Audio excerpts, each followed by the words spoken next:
ठंडा मतलब Coca Cola. जी हां, कुछ ऐसे ही आकर्षक शब्दों का जाल और बड़े बड़े अभिनेताओं और खिलाड़ियों द्वारा किया हुआ प्रचार।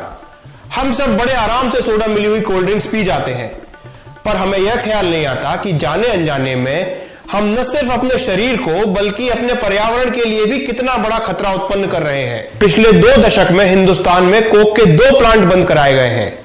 पहला वाराणसी के मेहदीगंज में और दूसरा केरला के प्लाचीमाड़ा गांव में।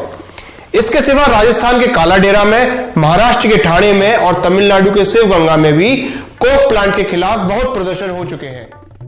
आखिर क्या कारण है कि गांव वाले कोक के खिलाफ हैं? आखिर उन्हें इस फैक्ट्री के खुलने से रोजगार के नए साधन उपलब्ध होंगे, परंतु फिर भी इतना विरोध क्यों? जरा ये देखिए।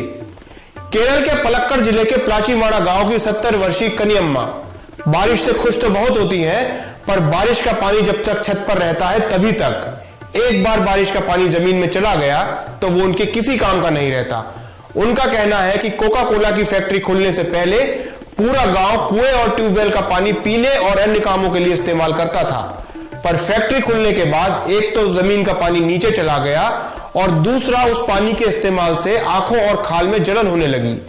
तब गांव वालों को समझ में आया कि उनके गांव का पानी विषैला हो चुका है। गांव के ही मुरुगेसन का भी कहना है कि एक और जहां पूरा केरल राज्य अंडरग्राउंड पानी का इस्तेमाल करता है, वहीं इस गांव के लोगों को टैंकर पर निर्भर करना पड़ता है और सरकारी नलों के पास जाकर लाइन लगानी पड़ती है। साथ ही खेती बाड़ी पर भी प्रभाव पड़ा। आंकड़े बताते हैं कि जहां जहां कोक ने फैक्ट्री लगाई वहां वहां पानी की किल्लत पैदा हुई है।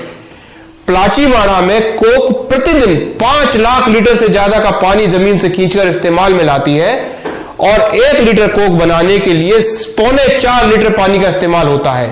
साफ है कितने बड़े पैमाने पर पानी की बर्बादी होती है। केरल के ही पोल्यूशन कंट्रोल बोर्ड ने अपनी जांच में पाया कि फैक्ट्री से निकलने वाले वेस्ट में कैडमियम की मात्रा बहुत अधिक है, अधिकतम मान्य सीमा से लगभग 600% ज्यादा, जबकि वहां के ग्राउंड वाटर में इतना अधिक कैडमियम पाया ही नहीं जाता।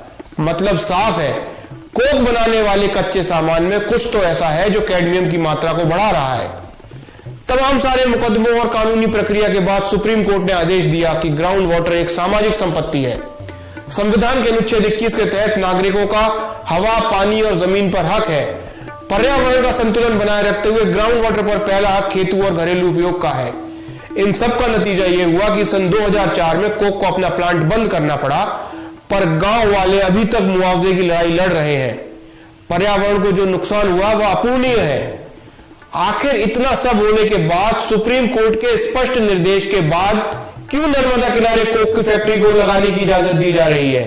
जरा सोचिए, किसान की खेती की जमीन बर्बाद हो जाए और उसे फैक्ट्री में नौकरी करने पर मजबूर होना पड़े, ये कौन सा विकास है भाई?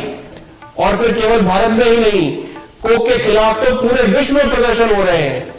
तो ऐसी क्या मजबूरी है जो मध्य प्रदेश सरकार कोक की इस फैक्ट्री को नर्मदा किनारे खोलने पर उतारू है? क्या नर्मदा को पूरी तरह से तहस नहस करके विकास होगा? नदी को सुखाकर विकास होगा? किसका विकास होगा भाई और कैसा विकास होगा? सोचिए, समझिए।